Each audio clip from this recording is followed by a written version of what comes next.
شروع اللہ کا نام لے کر جو بڑا مہربان نہایت رحم والا ہے۔ تمہیں معلوم نہیں کہ آسمانوں اور زمین کی بادشاہت خدا ہی کی ہے اور خدا کے سوا تمہارا کوئی دوست اور مددگار نہیں۔ سبحان اللہ۔ پیارے مسلمانوں، اللہ تعالی ہمیں قرآن پاک ترجمے کے ساتھ سن کر اس پر عمل کرنے کی توفیق عطا فرمائے، 5 وقت بعد جماعت نماز پڑھنے کی توفیق عطا فرمائے۔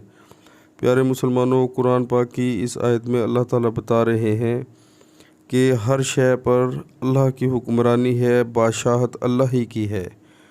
تو پیارے مسلمانوں، ہمیں اپنے پاک پروردگار کی طرف جانا ہے جو ہمارا اصل مالک ہے۔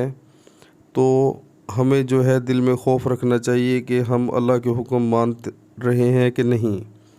تو پیارے مسلمانوں، اللہ کے سوا ہمارا کوئی دوست اور مددگار بھی نہیں ہے، کیونکہ اللہ تعالیٰ نے ہمیں پیدا کیا ہے، اللہ تعالیٰ نے ہی ہمیں قبر میں دوبارہ رکھنا ہے اور اس کے بعد دوبارہ قبر سے اٹھانا ہے، اور اس دنیا میں بھی اللہ تعالیٰ ہمارے دوست ہیں، اور جب ہم قبر میں چلے جائیں گے تو تب بھی وہیں پر ہمارا مددگار اللہ تعالیٰ ہی ہوگا۔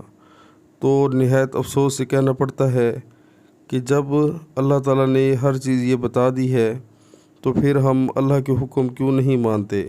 ہم نے جانا اللہ کے پاس ہے، اللہ کی بادشاہت ہے، تو ہمارا اللہ کے سوا کوئی دوست نہیں ہے، جس میں کوئی شک نہیں۔ تو ہمیں چاہیے کہ جیسے ہی اذان کا ٹائم ہو اللہ کے حضور جھک جائیں، نماز پڑھیں۔ پیارے مسلمانوں، دنیا کی زندگی عارضی ہے اور آخرت کی جو زندگی ہے وہ ہمیشہ رہنے والی ہے۔ تو ہمیں سوچنا چاہیے کہ ہم اپنی زندگی کس طرح گزار رہے ہیں۔ آج اللہ تعالیٰ نے ہمیں موقع دیا ہے، اللہ تعالیٰ کی عبادت کر لیں، اللہ کا خوف دل میں رکھیں، شیطان کے رستوں سے بچیں اور اللہ کی عبادت کریں۔ سب سے اچھا اور سب سے بہتر دوست ہمارا اللہ تعالیٰ ہے۔ اللہ کے سوا کسی کو جو ہے اپنا دوست نہ مانو۔ اللہ کے پاس جانا ہے، اللہ سے مدد مانگو، کسی کے آگے ہاتھ نہ پھیلاؤ، صرف اللہ تعالیٰ سے مدد مانگو۔ تو پیارے مسلمانوں، آج ہی سچا اور پکا دل میں تہیہ کریں کہ آپ آج کے بعد کوئی شیطانی کام نہیں کریں گے اور اللہ کے حکم مانیں گے، عمل کریں، انشاءاللہ بہت فائدہ ہوگا۔